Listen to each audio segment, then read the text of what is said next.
Tonight. Well, kind of apprehensive. I hate to leave my home. The latest from Peguis First Nation as the community declares a state of emergency and residents prepare for an evacuation. Also tonight, gas tax relief arrives. If you subscribe to the school of anything is better than nothing, then yes, it does help. But will the savings last? Plus, putting housing in reach. The main goal is to establish a form of community ownership. How West Broadway was able to form the city's first land trust and what it means for those in need of affordable housing.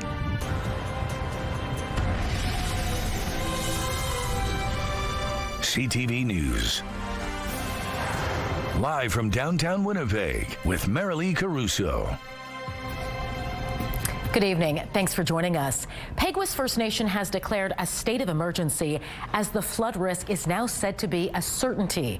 Chief Stan Bird says the community has an evacuation plan in place as it braces for a flood as bad as 2022 when thousands were displaced.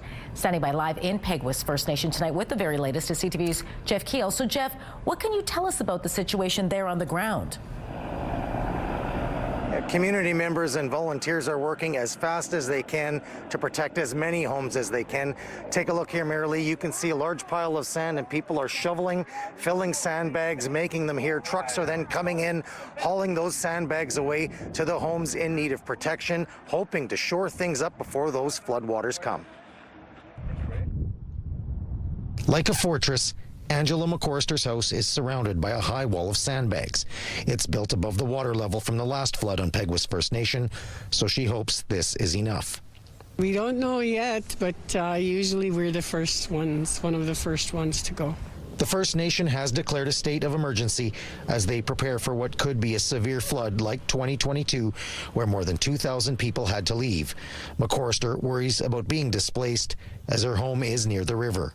Kind of apprehensive. I hate to leave my home. It's a big hassle to leave, and you know, like right now I'm preparing myself also. I'm trying to keep up with my housework and laundry. The province says more than 500,000 sandbags and 11,000 super sandbags have been provided as volunteers and community members race against the clock. The First Nation has said around 225 homes are in need of protection, but the cold weather may have bought residents and the volunteers time they need to shore things up.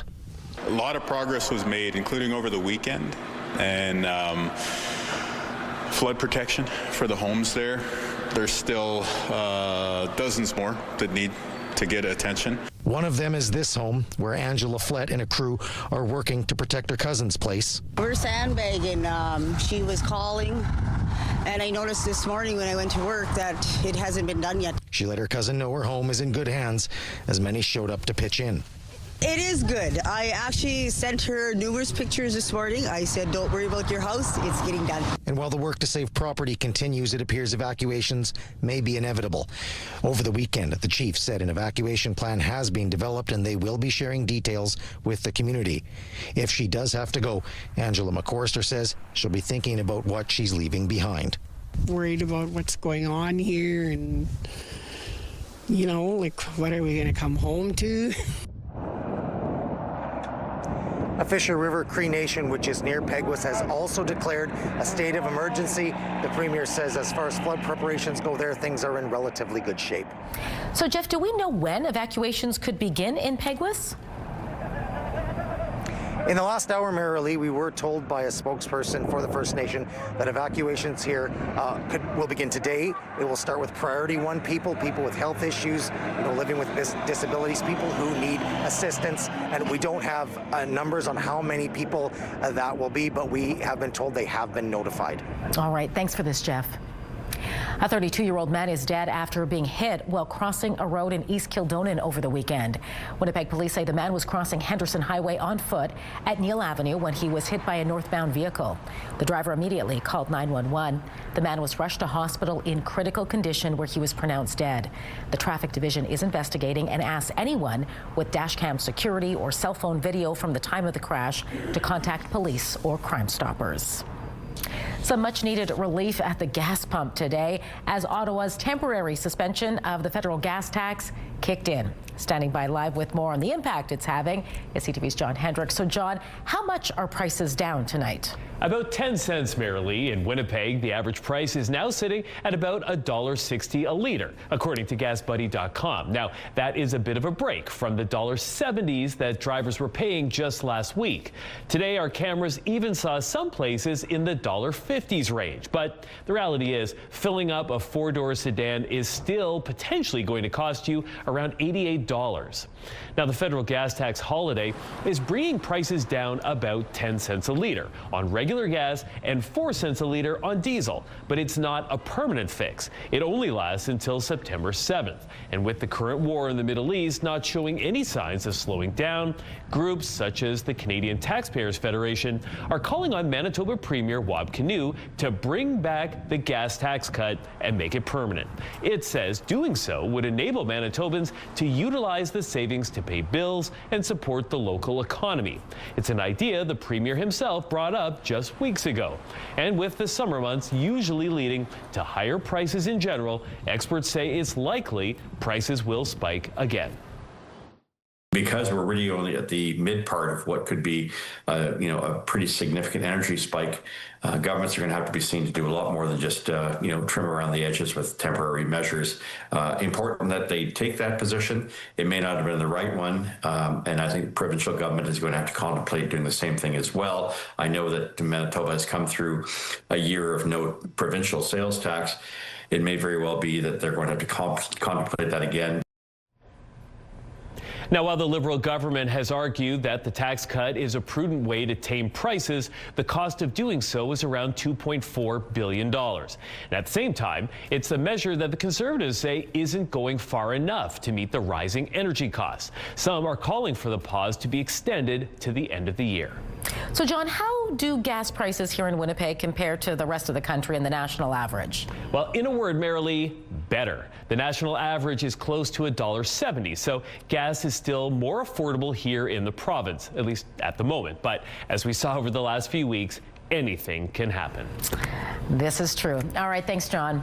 Traffic is slow going around Portage Place tonight as the redevelopment enters a new phase.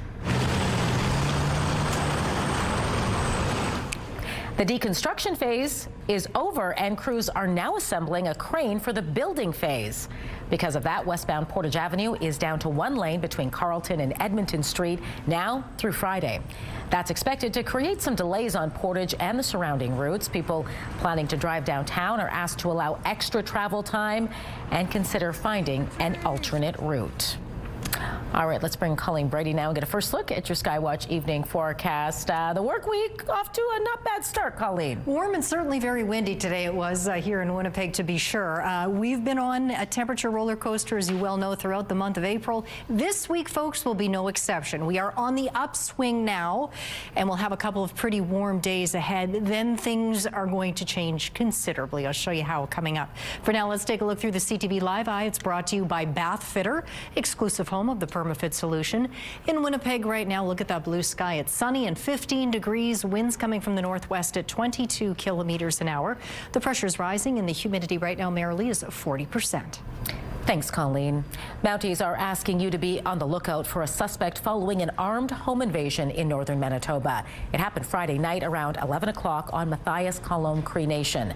The force says 3 men armed with firearms forced their way into a home but took off before police arrived. No one was inside the home was physically injured.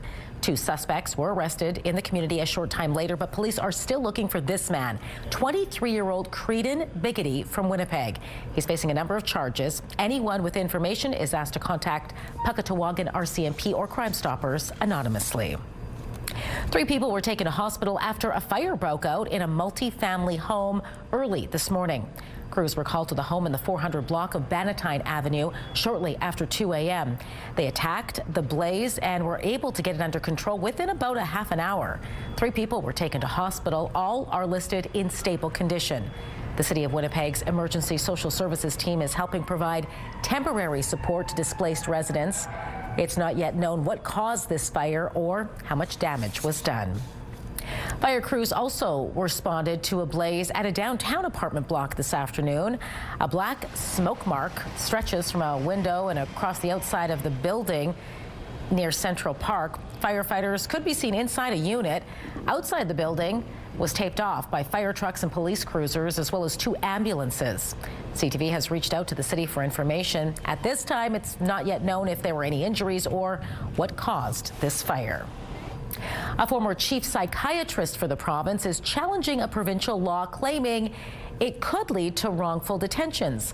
According to court documents filed Wednesday, Dr. James Sim is challenging the constitutional validity of Bill 48, which the province passed last year in response to the growing meth crisis.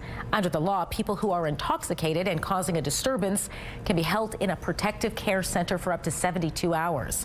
However, Sim claims the centers are not mandated to have physicians, and without a doctor's assessment, a person with a psychotic illness may be inadvertently detained. The legal action is seeking a court declaration the act is unconstitutional or infringing on charter rights. Premier Wab Kinew says he's confident in the constitutionality of the law. I can tell you that that sort of viewpoint that he's advancing was deliberated on very carefully. And that's why physicians have been involved in every step of designing this service. And even as we stand here today to talk about this, if somebody is picked up, they're taken to the emergency room first to be assessed. And only when they are deemed to actually be suffering from alcohol or toxic drug influence would they be taken to the protective care center. In an email statement, a spokesperson for the Department of Justice says the Attorney General of Canada has not yet been served. No statements of defense have been filed yet, and none of the claims have been tested in court.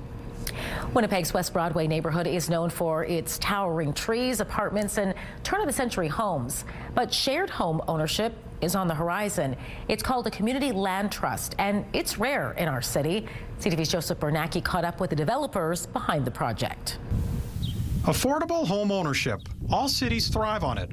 And now it may be in reach for Winnipeg's West Broadway neighborhood. I think the idea of having community sort of taking the lead when it comes to how these buildings are taken care of and maintained. A new community land trust project is underway, meaning more people may be able to afford homes. Resident Avery Helm loves the model, where housing is purchased and then treated as a community resource. She's lived in the neighborhood for more than 2 years. And in that time, the West Broadway Community Organization has been working on the city's only land trust. The main goal is to establish a form of community ownership of land that tries to preserve that land as a community amenity for long term. Stephen Hodges, housing coordinator with WBCO, says years of setting funding aside has allowed their organization to gather enough money to buy their first property. They expect to buy in the coming months. Helm says the idea is enticing as she lives in a rental heritage building. Sometimes it starts to get kind of run down, and trying to get the landlords to come in and do fixes can take weeks, maybe months. Hodges says 93% of people living in the neighborhood are renters. His organization has their eye on a 10 to 15 unit apartment block to start. It feels like a more manageable size to start with so that we can do it in a good way. Hodges says the trust will create stability as properties will be under the market rate, meaning they won't turn over so quickly, creating long-term residents. Catherine Carruthers has lived in this West Broadway co-op for more than 20 years. She says you don't have to look far to see the generational appeal this type of ownership would bring. 5 minutes from now. That's how I'm looking at it. I'm looking at it as a future for people I know who will be challenged forever for affordable housing. Joseph Bernacki, CTV News, Winnipeg. The Manitoba government is bringing back a clinic to provide specialized health care for those experiencing menopause, replacing one closed in 2017. We are going to reopen the Manitoba Menopause Clinic. $5.2 million will be used to establish the clinic on Kenniston Boulevard. The standalone outpatient center will provide menopause and gynecological care, including minimally invasive procedures, counseling, and education, supported by doctors, nurses, dietitians, physiotherapists, and pharmacists. The Manitoba Menopause Clinic is expected to open in the fall of 2027. The City of Winnipeg is launching a new trial to divert vaporizers from landfills and recycling facilities. The move comes after lithium-ion batteries from disposable vapes have been found to spark fires at Brady landfill. The reason? Well, batteries in these vapes are not easily removable, so when they get thrown in the garbage and then come into contact with heavy machinery, it can cause a chemical reaction. Lately, vapes have been causing, on average, 1 fire per month. While there is already a program in place at 4R depots to get rid of lithium batteries in these everyday items, it isn't the case for vaporizers. This trial, though, will allow people to bring used vapes to a depot where they can be disposed of properly. It's a serious issue throughout the industry. So we want to remind people that, like, we've been lucky in Winnipeg at their recycling plant. It's happening at the landfill. So we're trying to sort of get ahead of it. And we're always trying to improve programs. If the vapes are brought in, crews have processes in place to safely dismantle them. The metal inside can be reused, as well as some of the chemicals inside the battery. Still to come tonight, it's a number the Canadian Armed Forces hasn't seen in 30 years. They're very committed to this country. They want to see Canada remain secure and sovereign. Thousands of new recruits were welcomed into the country's military last year. What's behind the sharp uptick in the ranks when we return?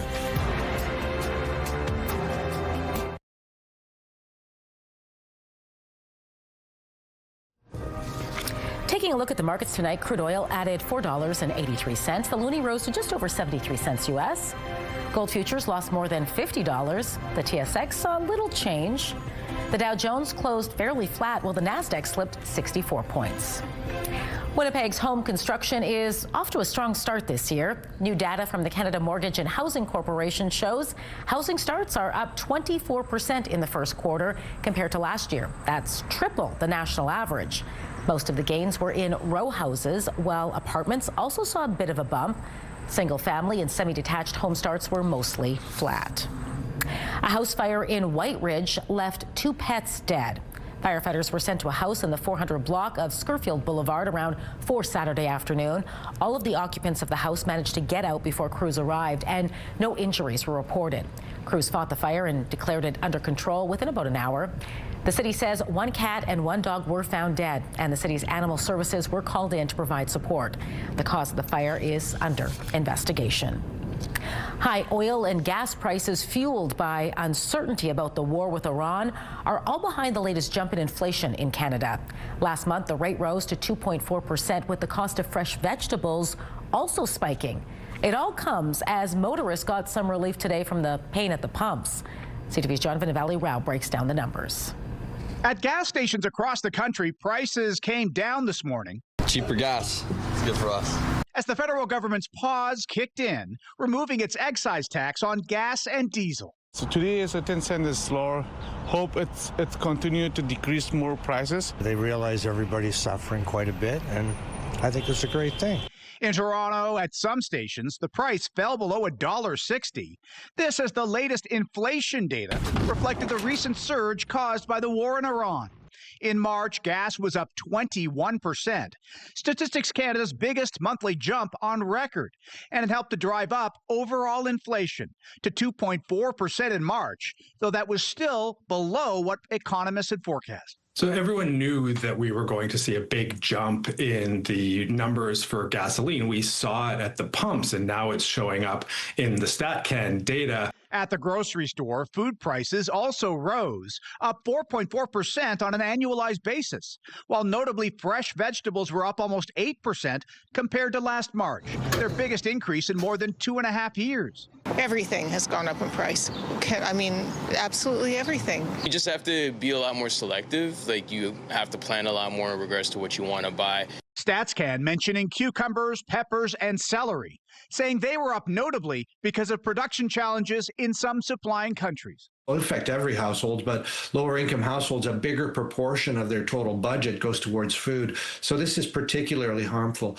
Prices for food in restaurants grew at a slower pace, up 3.2% in March. Meanwhile, with the cost of transporting goods still more expensive, many economists say the ripple effects from that will be felt for months to come. John Valley-Rao, CTV News, Toronto. Canada Post is reporting a staggering loss of $1.57 billion before tax for 2025. The Crown Corporation says the loss last year grew by a whopping $728 million, or 86.7% compared to the previous year. It's the company's largest loss before tax on record. In a news release, Canada Post says labor uncertainty weighed on the business and, quote, decades-old rules and frameworks continue to impede the company's modernization and its ability to compete. Meantime, Canada Post workers have begun voting on a new contract. It took more than 2 years for Canada Post and the union to come up with an agreement. Voting will continue until the end of May. Whether it's the current state of the world or the money Ottawa is pumping into defense, Canada's armed forces have not seen numbers like this in 30 years. Recruitment is up 62% from a year ago. CTV's Mike Locatour looks at what's behind the enthusiasm to enlist. 7,310 new members were welcomed into the Canadian Armed Forces last year. The minister credits a newfound nationalism among recruits as the country faces threats from U.S. President Donald Trump of being made the 51st state. They're very committed to this country. They want to see Canada remain secure and sovereign. The McGuinty added the 20% wage increase for soldiers announced by the Liberal government helps, as do other investments. They're also seeing on the ground a concomitant investment in material, in new housing, in kit. Despite the spike in enrollments, the military still remains understaffed by a few thousand troops.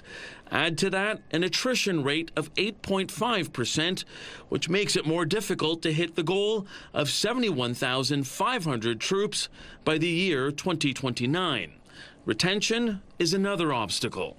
The size of the military is increasing, but the size of trained soldiers is decreasing because the training system is not able to catch up with the pace.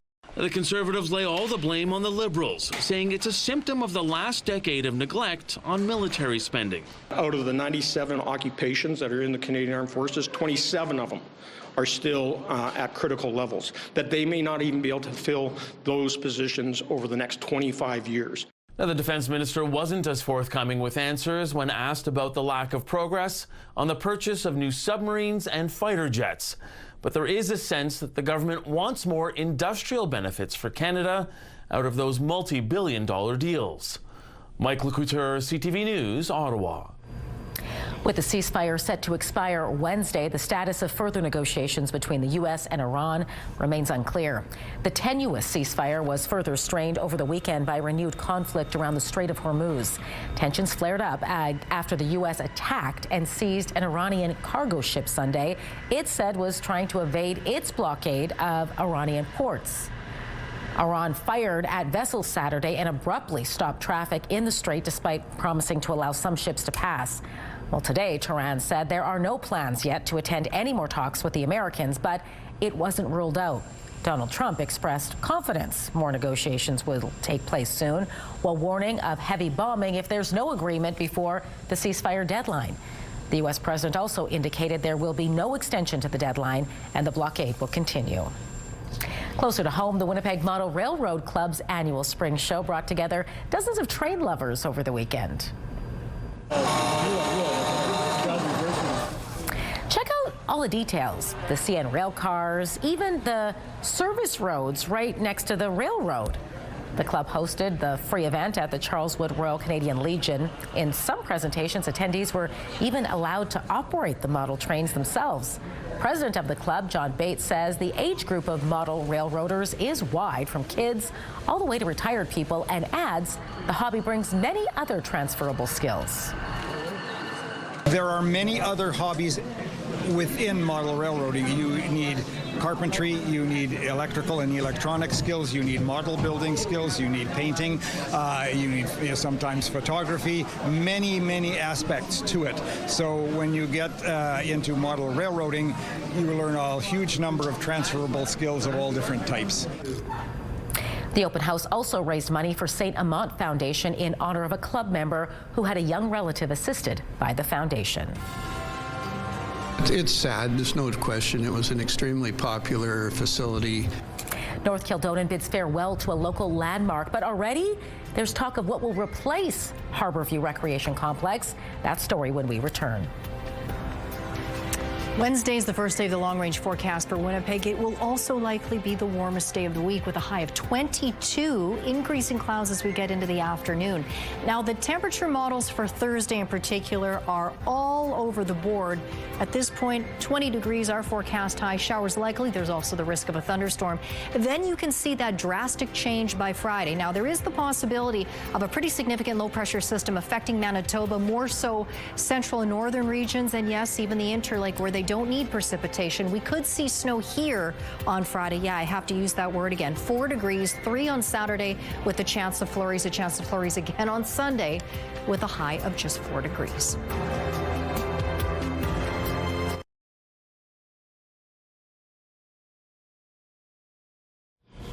Manitoba is no stranger to Red River floods, with many recalling the 1997 flood of the century. However, it was 200 years ago this spring, the most severe flood in recorded history hit the Red River Valley. Check this out. It is a rare sketch of the 1826 flood held at the Provincial Archives. According to records, it had an estimated natural peak discharge nearly 40% greater than the 97 flood. Some of the flood's details were recorded in that journal you just saw by a clerk with the Hudson Bay Company. We have an article about this up on our website. It explores the eyewitness accounts as well as what historians had to say on its lasting impacts. You can read it all by going to ctvnewswinnipeg.ca. A decades-old landmark at Kilcona Park in North Kildonan is coming down. The city says Harborview Recreation Complex is beyond repair and will be demolished by the end of this year. As CTV's Harrison Shin shows you, the city is now floating a new idea to put in its place. Dave Klassen and his dogs use North Kildonan's Kilcona Park often. He has fond memories of the Harborview Recreation Complex. Do you remember coming as a kid, using the areas and all that, the tennis court and the golf driving range and all that? So I do remember walking past it.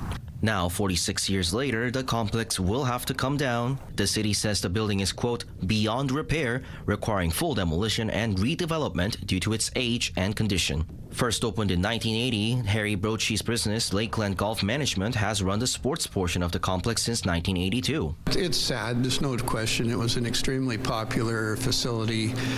We were booked a year in advance for weddings when it first opened in 1982, and over a period of time, it's unfortunately just fallen into the state it's in right now. The demolition will include asbestos removal and remediation, and the city is expecting the work to be finished by the end of this year. The city says they may put up a new park pavilion, which includes a new public washroom. North Kildonan Councillor Jeff Bruati says the demolition also brings new opportunities. We did a public consultation quite a few years ago, and again, the number one user at the park today, and I think going forward is still going to be the off-leash dog park users, and we're definitely not forgetting about them. For Klassen, he would like to see recreational use in the future. Maybe pickleball courts or some sort of physical activity. That's my cup of tea. Harrison Shin, CTV News, Winnipeg.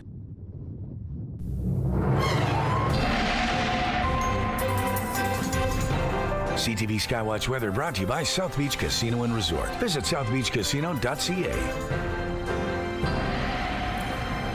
Colleen Brady back now with your complete Skywatch forecast. And it looks like spring's making an appearance for part of the week, at least. It's trying. The front end of the week, yes, sunshine, warm and windy conditions over the next couple of days. And then there's that big turn. Yes, once again, I know. I wish we could just get to it and get the spring season going and make it stick. Well, hopefully that is, around the corner, but it looks like this week, once again, by the time we get to the second half of the week, things are going to take that pretty dramatic shift. But until then, the sun is shining over southern and much of central Manitoba. We did have a trough of low pressure that swung through the south earlier today. It tripped off some precipitation here in the southeast and into northwestern Ontario, but you can see around Kenora there, much clearer. That precipitation has moved off now much further to the east, including over places like Thunder Bay. Now, that trough was associated with a pretty vigorous low pressure system that's been crossing the north, impacting mainly the most northern parts of the province. Now, Churchill will be contending with snow and blowing snow and pretty strong winds tonight.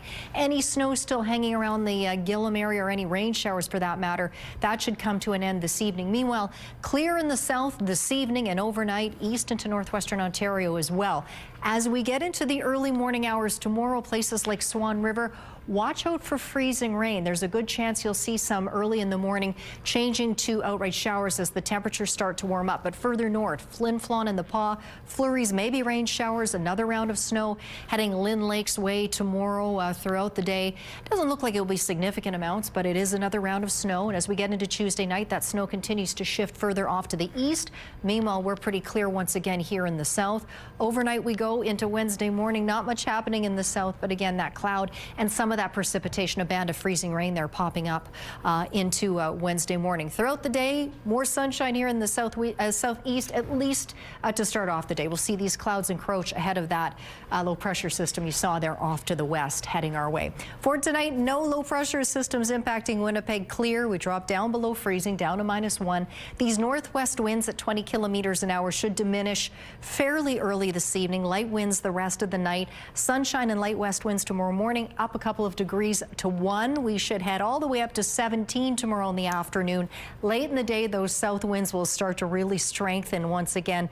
30 kilometers an hour with wind gusts up to 50. So again, that snow and blowing snow tonight for Churchill, down to -9 there. Any rain showers or any mixed precipitation in Gillam will come to an end shortly, down to -9. Thompson, perhaps a few flurries tonight. You'll get some snow tomorrow afternoon. Gillam, that snow moves in tomorrow afternoon as well. Any snow still falling now in Lynn Lake. That ends for a few hours, down to -11 there. Cloudy through Flin Flon and the Pas, Norway House, just a few clouds. And then tomorrow, around the region, precipitation of various types. You may see showers or some flurries for Flin Flon, Ocean, the Pas, Norway House. Snowfall for Lynn Lake. In the southwest tonight, just a few clouds over Dauphin, otherwise clear. Brandon down to 5. And then, as I mentioned, Swan River, watch out for the possibility of that freezing rain tomorrow morning. Brandon up to 22, sunny and windy there. Winnipeg in the southeast, a few clouds at most, temperatures dipping just below freezing. Sunny and windy tomorrow with highs potentially as high as 20 in Portage, Morden, Winkler, 17 for Winnipeg. And in northwestern Ontario, Dryden, there's the possibility of flurries or even some rain this evening, down to -4 there. And then tomorrow, chance of showers late in the day for both Kenora and Dryden with highs around 13, 14 degrees. Sunshine in Fort Francis. Now, Clive says there is a Robin Fest happening out in the Sandy Hook and Gimli area there in the Interlake, and you can see why. Nice photo there. As is this next one. This was taken by Tilly. She was out at Spruce Woods Provincial Park, and of course, many folks will recognize the Devil's Punch Bowl there. Send us your weather photos to winnipegweather@ctv.ca. Thanks, Colleen. Winnipeg Jets head coach Scott Arniel is extremely disappointed at how the team's most recent season ended. The coach, along with GM Kevin Cheveldayoff, addressed the media earlier today, saying they have plenty of work ahead of them to figure out how to right the ship for next season. I am taking some responsibility for a lot of what went on this year. I'm not falling on a sword. I know that I've had my meetings with the players, and I haven't had my meeting with management yet, but at the end of the day, there's lots of things that, that I have to go back and look at. I got 4.5 months to get ready. So first of all, I'll do my homework on what we went through, the different things. Arniel says that includes going over the analytics, meeting with players and staff, and analyzing what worked and didn't for other teams. And he added he's not stepping down 1 year after winning the President's Trophy for the best league record. The Jets finished the season 35, 35, and 12 and were eliminated from playoff contention. Cheveldayoff says the team lacked consistency and says management plans to spend the coming months trying to figure out why.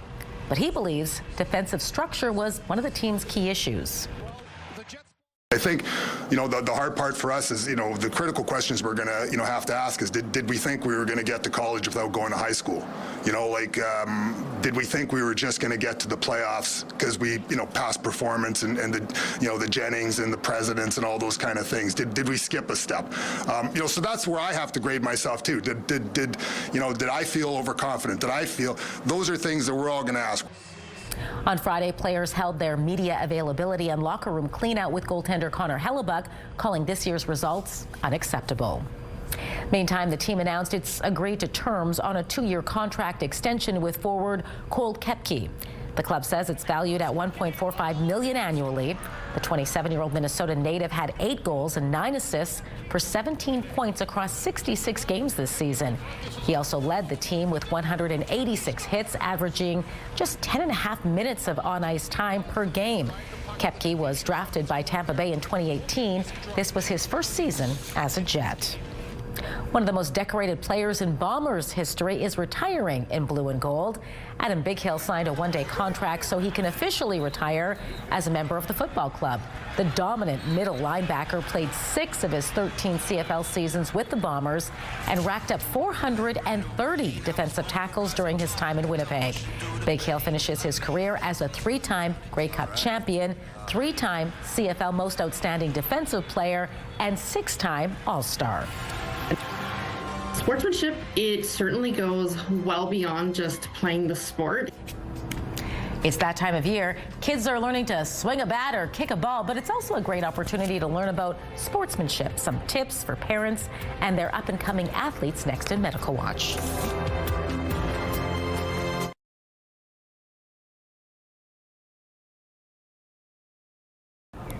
For any Canadian facing a cancer diagnosis, timing is everything. Access to a clinical trial can offer a lifeline when no other options are available. But access to those trials isn't always quick or available in this country, which is why the Canadian Cancer Society is putting pressure on the government to take action. Joining me now to talk more about that is Helena Sonia, Director of Advocacy for the Canadian Cancer Society. Helena, good to speak with you. Thank you so much for having me. Maybe first just give us an idea of how key clinical trials are for cancer patients here in Canada. Absolutely. So clinical trials are how we ignite innovations in cancer care by continually discovering new and better ways to treat and manage cancer. So clinical trials are really those commercialization engines that bring innovations to market, and then they also drive economic development. If you think a little bit about how a drug that may be provided as part of any person's chemotherapy, that treatment, any one of those drugs that's included in that chemotherapy was once originally part of a clinical trial, and now that's part of everyday cancer care. So what kind of challenges then do Canadians face trying to access these trials? It's a great question. So I would say that geographic is huge. Geography, as we know, our nation is very large and beautiful, but also incredibly inaccessible to access with respect to cancer care and especially cancer clinical trials. And so we know that trials are generally offered in urban centers. And so if you are from a rural and remote region, sometimes you're not able to access that care in your community at your local hospital.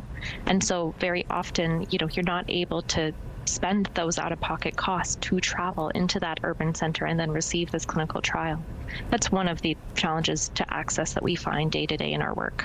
I know the Canadian Cancer Society has come up with a bold new clinical trials innovation plan. Tell us a bit about it. Absolutely. So this year on Parliament Hill, so tomorrow, we'll be speaking to all elected officials with respect to we want to be having the federal government position Canada as the world's fastest jurisdiction for launching clinical trials and to set a national benchmark of 75 days for approving clinical trials. We're also looking for targeted investments that will reduce the red tape and streamline clinical processes. How urgent is the need for a plan like this, and what would it mean for the patient experience? It's a great question. I would say now is the time. We want to be bringing more healthcare innovation into our borders on behalf of Canadian cancer patients and many patients that have other similar diseases.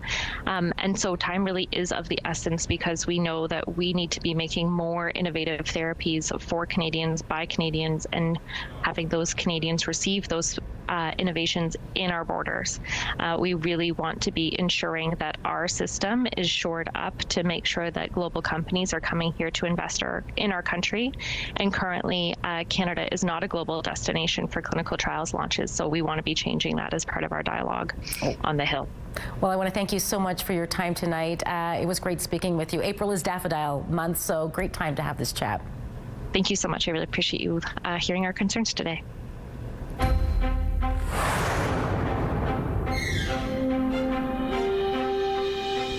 A new British medical journal study shows autism is often diagnosed later in girls, suggesting some early signs can be missed. Researchers followed nearly 2 million children in Sweden for more than 30 years to see when autism was diagnosed. They found boys were more likely to be diagnosed in early childhood, but by age 15, autism was diagnosed at nearly the same rate in girls and boys. Experts say this suggests autism in girls may go unrecognized until later years.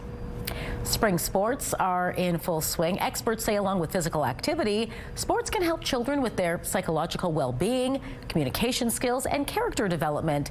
But it can also bring intense emotions for them to manage. Sportsmanship, it certainly goes well beyond just playing the sport and athletics. It teaches our youth athletes life skills.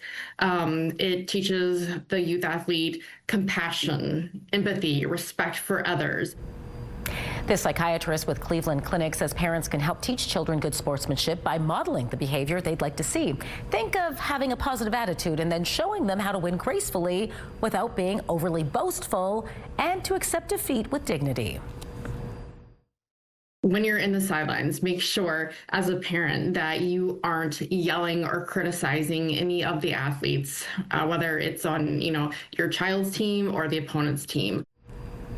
Finally, she says to highlight an admired athlete or mentor who has good sportsmanship, who says their actions can help young athletes aspire to that behavior. Medical Watch is brought to you by Manuke and Coster Denture Clinic. My American friends would always be like, hey man, do you live in, like all that separated us was water. They always be like, hey man, do you live in igloos? I'm like, you could see the apartment buildings from across the river. A License to Laugh, who will be performing at the Winnipeg Comedy Festival next in Spotlight.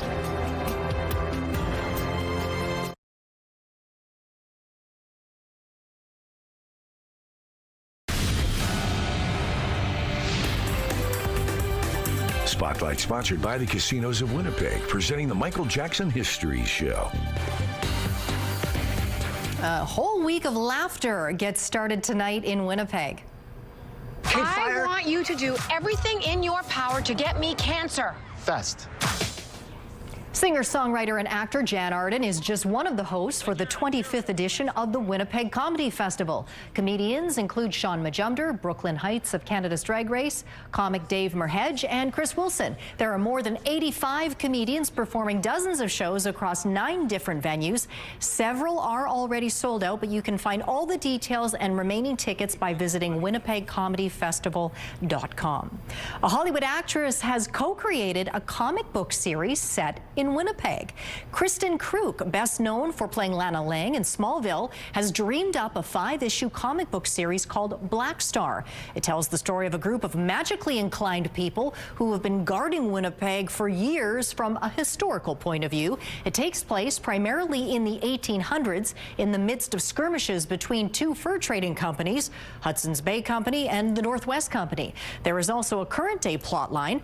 Kruk posted some work-in-progress images on Instagram, including an illustration of the Manitoba Legislative Building, which she describes as a key building in the comic book's lore. As for why Winnipeg? Well, she said the idea for the tale was dreamed up while shooting the TV series Burden of Proof right here. The first issue comes out on July 29th. The Super Mario Galaxy movie leveled up once again at the weekend box office. There's a huge universe out there.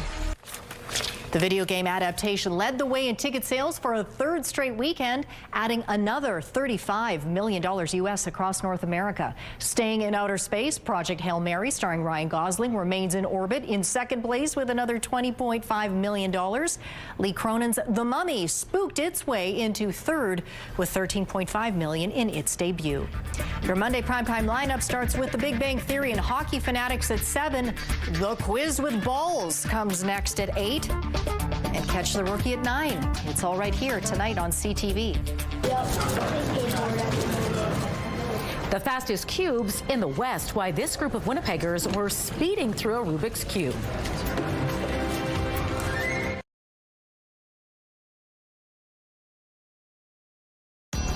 Women's clothing provided by RW & Company. Salon services provided by S&T Spa Salon. We got to 15 here in Winnipeg. I should mention Carmen, the warmest place in Manitoba today, 18.7 degrees. 20.5 was where we reached here in Winnipeg on this day 1 year ago. Tonight, clear, -1, mix of sun and cloud or sunshine, high of 17 degrees. 22 Wednesday, increasing clouds.